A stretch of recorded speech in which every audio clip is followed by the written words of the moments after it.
Hello, my dear friends. How are you doing? Hope you are having an amazing day and not having to deal with drama. Ready for new stories I have for you today? Let's go to the first one. And don't forget to listen to the end of the story, guys, to hear my insights. Enjoy the stories, and don't forget to like and subscribe. And of course, don't forget to leave a comment. 5 years ago, my world turned upside down during what should have been the most exciting time of my life. My final year of university. My parents had been married for decades, but their relationship was far from perfect.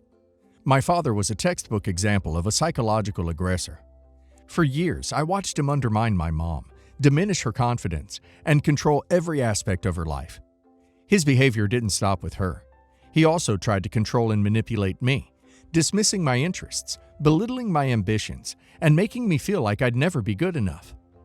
When my mom finally filed for divorce, I was relieved, but I had no idea how bad things would get. As I reached adulthood, I had already started pulling away from my father emotionally, but the divorce forced me to take a side, and it wasn't a difficult decision. I chose to support my mom fully and moved in with her. This enraged my father. He saw my decision as a betrayal, not just of him, but of our entire relationship. The divorce itself was ugly. My mom had purchased our home entirely on her own. It was her dream house, paid for with years of hard work. Yet my father demanded half of its value. Legally, he was entitled to it, but morally, it felt like theft. To make matters worse, the divorce dragged on for over a year, during which my father continued to live in the house with us. His presence was unbearable. He destroyed furniture, punched holes in the walls, and made constant snide remarks about how we were kicking him out of his own home. The tension was so bad that I could hardly breathe in my own home. As the situation escalated, I realized that if we wanted to keep the house, we'd have to pay him his share. The amount he demanded, $50,000, was impossible for my mom to come up with on her own. She was already struggling financially due to the legal fees and the stress of the divorce. So I stepped in. Between studying for my IT engineering degree and preparing for graduation, I took on 3 part-time jobs. I worked mornings, evenings, and weekends, barely sleeping, and somehow managed to keep my grades up.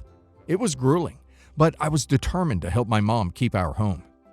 After what felt like an eternity, we finally saved enough money to pay him off. My father took the money and left, but not before causing one final round of destruction. He smashed appliances, ripped pictures off the walls, and left the house in chaos. When he walked out the door, I felt an overwhelming sense of relief. Finally, he was gone, and my mom and I could begin to rebuild our lives. But my father didn't just leave physically. He also cut me off completely. One day, he stopped answering my calls and texts. I tried reaching out a few times, hoping that with the divorce behind us, we might be able to salvage some kind of relationship. Instead, he made it clear that he wanted nothing to do with me. He told me he had a new family now, his partner and her 2 stepsons. According to him, they were the children he had always wanted. Unlike me, they weren't geeky or pathetic. I'll never forget the sting of those words. It was as if he had erased me from his life entirely. What hurt even more was that he didn't stop at cutting me off. He went to my extended family, my grandparents, aunts, uncles, cousins, and painted me as the villain. I don't know exactly what he told them, but whatever it was, it worked.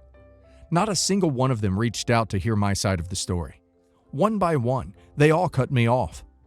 I lost an entire side of my family in the span of a few months. Despite everything, I managed to keep moving forward. I graduated at the top of my class, earning the highest score in my faculty. This achievement opened the door to an incredible opportunity: a scholarship for an MBA program in Italy. The scholarship covered tuition and some basic living expenses. But because of the visa restrictions, I wasn't allowed to work while studying. Once again, my mom stepped up. Despite her own financial struggles, she helped me make ends meet so I could focus on my studies. The MBA program was life-challenging. I worked hard, learned as much as I could, and made connections that would later shape my career. After completing the program, I returned to my home country 3 years ago and landed a fantastic job at an international IT company. The position paid well, better than I ever imagined, and I was finally able to give back to my mom. I bought a new apartment for us, replaced her old car, and ensured she could live comfortably without worry. After years of hardship, it felt amazing to see her smile again. Then, out of nowhere, my father reappeared. It started innocuously enough. Friend requests on Facebook. At first, I ignored them, thinking he'd get the hint, but he didn't. He kept creating new accounts and sending more requests. Eventually, he managed to get my new phone number and began calling me. I avoided his calls as long as I could, but the messages he left were relentless. He claimed that he and his wife were starving, that his stepsons couldn't find jobs, and that it was my duty to help them. He said he's been drowning in debts, and I should help him pay them. He admitted to spending all of the $50,000 we had given him for the house on his new family, funding his stepson's education, and maintaining his wife's lifestyle. Now, they had nothing, and he expected me to step in. I told him no, politely but firmly. I explained that I couldn't help him. That's when the manipulation started. He insisted that I owed him for raising me, and he had always loved me, and that I was heartless for turning my back on my own father. That he was hurt by me choosing my mother in their divorce. When I continued to refuse, his tone shifted to anger. He began showing up at the reception desk of my apartment building, causing scenes and trying to guilt me into giving him money. The harassment didn't stop with him. Somehow, his side of the family got involved. They called and messaged me, saying I was selfish and ungrateful for refusing to help my father. Some even threatened legal action, though I knew they had no grounds to stand on. Their words hurt, but I refused to back down. The breaking point came when they targeted my mom. One night, they showed up at her house and smashed every single window. They left a message saying that this was just the beginning if I didn't give my father the money he wanted. I was furious. The thought of my mom, who had already endured so much, being dragged into this nightmare was unbearable. I went straight to the police and filed for a restraining order against my father and his family. Even with the restraining order in place, I'm struggling emotionally. Some of my friends have suggested that I should forgive my father and help him, arguing that he's still my dad and that helping him wouldn't be a huge burden for me financially. They're not wrong. My job pays well, and I could afford to send him money without it impacting my lifestyle. But every time I consider it, I'm overwhelmed by memories of how he treated me. He abandoned me, replaced me, and left me to fend for myself when I needed him most. Now, only when he has nothing left, does he come crawling back, demanding my help. I've spent countless nights crying over this. Part of me feels guilty for refusing to help, especially knowing that he might genuinely be struggling. But another part of me knows I owe him nothing. He made his choices that prioritized his new family over me, and now he's facing the consequences. Why should I bail him out when he never once supported me? So, Reddit. Am I the a-hole for refusing to financially support my estranged father and his new family? OP's father is trying to manipulate OP into feeling guilty because he burned every bridge he had, and now he's facing the consequences. He had a chance to maintain a relationship with OP, but instead, he chose to insult OP, abandon OP, and spend his money on a new family. OP doesn't owe him anything. OP worked hard to build the life OP has now. OP deserves the peace he has worked so hard for. And now let's hear the community's opinion. Wow, not the a-hole 1,000 times over. Your father's behavior is despicable. Not only did he abandon you and your mom, but he also actively destroyed your relationship with your extended family. And now he expects you to save him? No. He made his choices. He chose his new family over you, and now that they've failed him, he's coming back. You are not his backup plan. Stick to your guns, and don't give in to his or his family's harassment. You've done nothing wrong. Not the a-hole. You've already given him enough. Let's not forget that you and your mom literally worked yourselves to the bone to give him $50,000 just to get him out of your lives. He squandered that money on his new family, and now he's trying to emotionally blackmail you into supporting him. If he's really struggling, he should look to his wife and stepsons for help. They're the ones he prioritized over you, after all. You don't owe him anything. Protect yourself and your mom, and let the restraining order do its job. Absolutely not the a-hole. It's infuriating how people like your father expect unconditional support after years of neglect and mistreatment. He made it clear that you weren't a priority in his life, and now he's reaping what he sowed. The fact that he and his family have escalated to threats and vandalism shows exactly why you need to stay far away from them. Forgiving someone doesn't mean you have to let them back into your life, especially when they're toxic. You've worked too hard to let him ruin what you've built. Keep him blocked, and don't feel guilty. You're doing the right thing. I, 45 male, never got married or had kids. My little brother, 41 male, and his wife, 39 female, have 2 daughters, the eldest of which is 18 and expecting her first child. As a backstory, in 2008 I was let go from my job at a regional accounting firm. Nobody was taking on staff back then, so I took some time out and studied to become a licensed insolvency practitioner, after which I started my own firm and started making good money dealing with companies going into administration after the credit crunch. This career shift enabled me to buy my first house at 37 and start to save for the future. My brother, like most people, was not as lucky as I was. In 2008, he had a 7-year-old and a 3-year-old and got made redundant. He and his wife lost the house, which was unfortunate.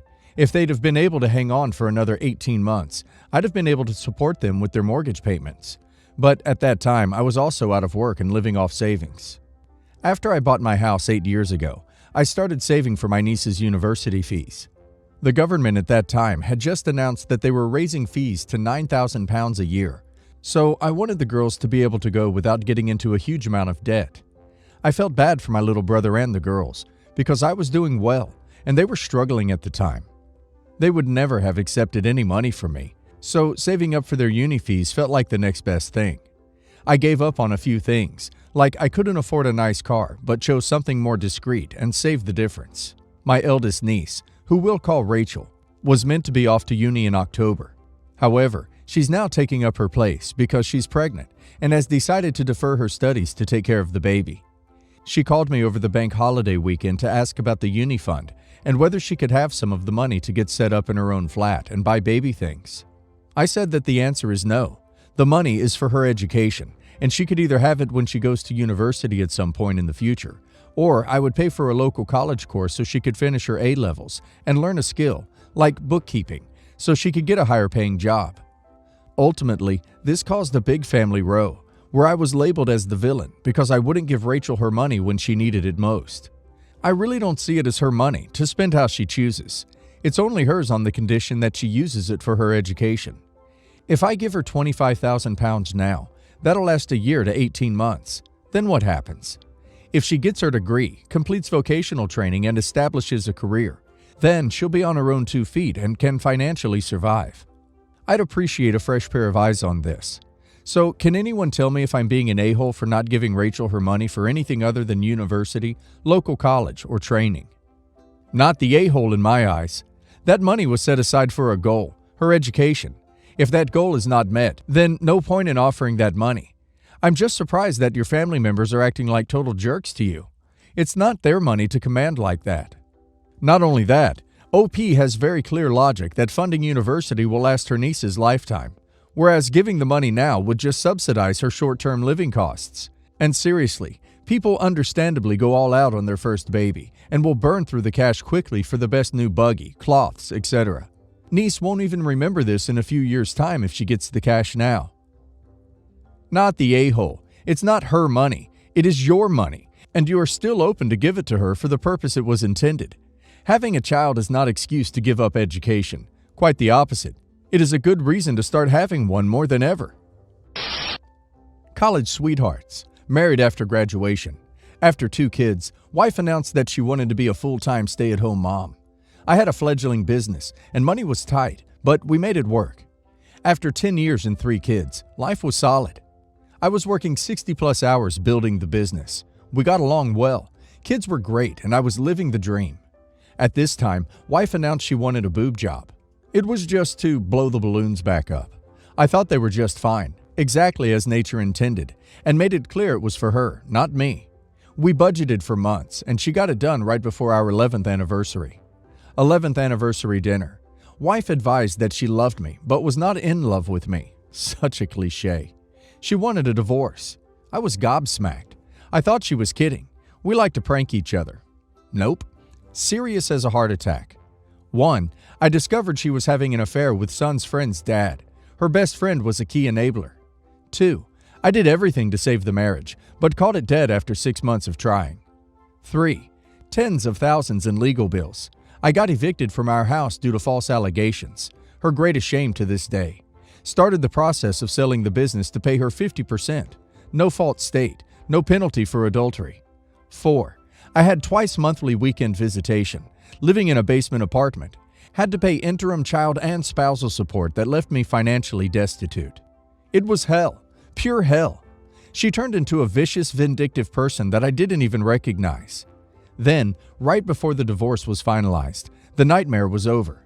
She ended it with the boyfriend, invited me back home, and we started the long, very long, road to reconciliation. Fast forward to now. 25 years of marriage. Life is okay. Kids are doing great. I kept the business, and the business did well. We moved to a different city. Wife has a new circle of friends. I have no reason not to trust her. The issue. Wife wants a mini facelift, liposuction that will cost about $25,000. Money is not the issue. Last plastic surgery gave her self-esteem a steroid boost. However, as it turned out, first person to touch her new boobs in an S-way wasn't me. I'm sure I suffer undiagnosed PTSD. The idea of new plastic surgery is giving me heavy-duty flashbacks. I said no way. Agreed that I control finances, except for monthly spending budget. Her position is that she's paid her penance through years of individual and couples counseling. She admits her failure and betrayal, and has spent 14 years making good her mistake. She says my refusal to pay is punishing her for ancient history. She says it's controlling. The issue has caused the first real heavy argument, complete with raised voices and silent treatment, in a decade. Do I think the new plastic surgery will be a precursor for another affair? Not really, but I would have bet my life that the first one wouldn't have either. Edit. A number of commenters have asked what the basis of the false allegation. Very long story, but I'll share the basics. Early on, she had promised that she ended the affair, and we started emergency counseling sessions. However, as my trust level was at zero, occasionally, when she would leave the house, I would later drive to where she was going to confirm she was actually there, or would leave my business during the day and drive by the boyfriend's house. That, apparently, can be determined to be stalking. And, with the right scum-sucking lawyer, it can be twisted into an argument that I was a threat to her safety. As she was the primary caregiver and the kids were best served by staying in their home, I was, a few months later, ordered to leave by a family court judge. In summary, to get me evicted from my house that I shared with her and the kids, she had to swear out a statement that she believed I was stalking her and was therefore a threat to her safety. Affairs and the fallout from them can be a nasty business. Edit number 2. To better clarify my key argument. During the reconciliation process, there were many triggers that needed to be removed. Wife cut off all contact with her previous best friend, as I couldn't stand the thought of the enabler being anywhere in my life. We moved across the state, so that there would be less chance I would encounter boyfriend at our kids' schools or around town. Certain songs were triggers, certain jewelry was a trigger. We even changed her car, as the boyfriend had driven it often. As time passed, triggers became less common, and I would often go months without thinking of the affair and that awful time. This new proposal for plastic surgery is a trigger, and brought back feelings I hadn't felt in years. In most instances, my wife acknowledged the triggers and we worked to remove them from our lives. Although she concedes that there might be a weak connection in this case, she argues it's apples and oranges. Her image is very important to her, etc., etc. There were some triggers that couldn't be legally dealt with, such as the fact that her affair partner suffered no repercussions. So yes, I have to live with some triggers that we couldn't change, but I don't think I need to live with this and/or contribute to it. And yes, we've had counseling, perhaps too much at times. I think it's obvious here that the plastic surgery isn't the issue. 25 years after a pretty crap time, you still don't trust your wife. This is an issue for a therapist where the both of you need to talk through this together. Edited to add. Yes, the a-hole, purely because it's clear you haven't worked through the issues that stemmed from her affair and everything that came after it. You don't get to keep throwing it in her face when you made the decision to take her back. He has every right to not trust his wife. I wouldn't trust her. Remember, she only went back to him because her affair fell through. Very rare does this kind of situation work out. Not the a-hole. After 25 years, she doesn't need to be a stay-at-home mom anymore. She should get a job and pay for her own surgery, and you need to move to a place where she can't screw you over if she cheats again. I can't believe you got back together with her. I was shocked. I don't even know what to tell you. I would say no, this will never end. Sorry, I don't know that I would trust her. Remember, she only came back to you because her affair fell through. My primary reason at the time was for the kids. Additionally, the person that she was during her affair was not the person that I had known so well over the previous 15 years. It's like she was taken over by the body snatchers. Over the years since, we've undergone hundreds of hours of counseling, both couple and individual. I know for many there is no recovery from a spousal affair. However, for many more, ourselves included, there is, so long as the conditions are right. There are no perfect solutions. However, the path I chose was right for me, both at the time and right now. Last December, my mom signed my sister up for a skincare facial course. The reason is my sister, 19 female, finished high school in June and has not looked for a job since then. She does not want to work and isn't interested in finding one. The idea is that after this course, my mom would like a job for her at a spa. When my mom presented this idea to me, I, 28 female, agreed to help her out with the payment. She is a single mom who has a very high mortgage and also still raises my sister and her boyfriend. So I felt responsible to help her and my sister out. I wanted to relieve some of the pressure from her. However, she never specified that, 1, I would be the only one paying for the course. I could have assumed looking at her financial situation. 2, that the course would be $280 per month until July. When she asked, she first said it was $125, but forgot to add that was only for the first 2 months. It's been 3 months now, and I found myself getting annoyed and brought up at the end of January that I would be paying until the end of March. The reason I brought this up is because, 1, I mostly tend to contribute to the house, them, even though I live in another country. The house needs to be painted, I pay for it. They are behind the electricity bill, I pay for it. My sister and her boyfriend, who actually live there on the other hand, just sleep all day, play games, surf the internet, and don't have a job. 2. When I asked my mom if my sister or her boyfriend could get a job to help out, she said that my sister needs to attend the course, which is 1 day a week, and is not able to work. 3. My mom lets my sister's boyfriend live at our house for free. He doesn't work, hasn't worked in a year, and doesn't contribute aside from the occasional housework. Whenever I bring this up, she defends him and her. I brought this up to them, and they, mom, sister, and her boyfriend, think I'm selfish and a bad person and hindering my sister's future because I don't want to contribute anymore, especially because I can't afford to pay the $280. However, I think that they are just using me at this point and not taking any responsibility. I've tried explaining that the reason I feel uncomfortable is, 1, I live in a foreign country. I won't have anyone to support me if something happens to my job or me. 2, I would like to save and start investing and would like to be more financially stable. 3, I feel like I am always contributing while others get a free ride. I do feel guilty and am considering continuing paying until July, even if it frustrates me, because I do want her to finish and hopefully get a job. Not the a-hole. You said you would help, not pay it by yourself. Your sister is more than capable to get a job and help pay for her course. If she doesn't want to get one, then she doesn't get to enjoy the benefits of having money, like courses. Not the a-hole. Your mom and sister are taking advantage of you. Even her boyfriend is. At this point, you need to stop supporting grown-ups who can support themselves and choose not to. School 1 day a week means she can work 6 days a week. She can even work before or after her course on the day she does go to school. Sounds like she needs to be introduced to the real world. Not the a-hole. Your sister and her boyfriend are mooches, and your mom enables them. I don't think either of them will work until they have to. Update. Your comments made me realize that it's okay to want to save my money and focus on my future, and that they are old enough to be responsible. I called my mom again, one-on-one, and explained again why I find the situation unfair, and that I feel that she favors my sister and boyfriend above me because of this. I told her I would pay until end of April, and after that, she'll have to figure it out with my sister. That also included any other bills. It was a difficult conversation, but she apologized. She didn't realize how stressed I was. She will try to push my sister and her boyfriend more. I really do hope she eventually stops enabling them, but I don't have high hopes for this. My grandmother just passed away. We're in the middle of planning her funeral, and I really only have one request.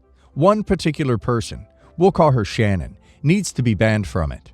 This sounds bad, but hear me out. Shannon is my sister's stepdaughter. When Shannon was 12, her mother passed away a little under 2 months before mine and my sister's mother. Shannon's father couldn't allow her to go to her mother's funeral because our own mother was severely ill. They had 2 very young kids, so they would have had to allow her to fly across country alone and then risk a kidnapping from the extended relatives. She was obviously very hurt by this, and their solution to that was to, unbeknownst to anyone else, make her think that my mother's funeral was about her own mother as well. At my mother's funeral, we were blindsided by pictures for not only my mother, but also my niece's mother as well. They'd also gotten a hold of the urn and had that prominently on display. They basically turned it into a joint funeral, and my niece played it up 100%. She acted like she was the primary mourner and gave a full 5-minute eulogy to just her mother. It was ridiculously inappropriate and turned what should have been a nice memorial into a drama-filled sideshow. My mother and Shannon's mother had never met, so we had to tell the full story of my sister's husband's first marriage when it should have been just about my mother's life. I'm not willing to risk any of that again for my grandmother's funeral, so I want her banned. Yes, it was wrong of the adults to enable it to happen, but she had to have known better. I could even forgive it if she had ever in the last 10 years apologized at all.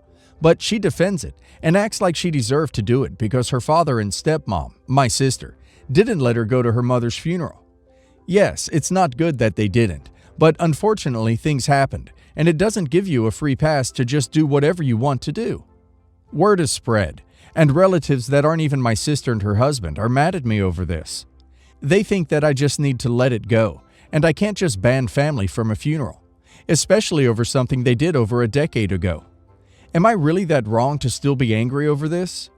A 12-year-old was not allowed to attend her own mother's funeral, and all the adults around her lied. And now you want to punish her? I really and truly hope this is not real. Yes, the a-hole. Yes, the a-hole. She was 12 and people lied to her.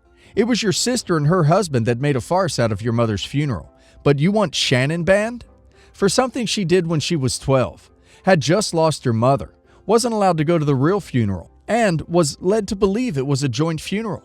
What exactly are you afraid of is going to happen during this funeral that makes this ban the slightest reasonable?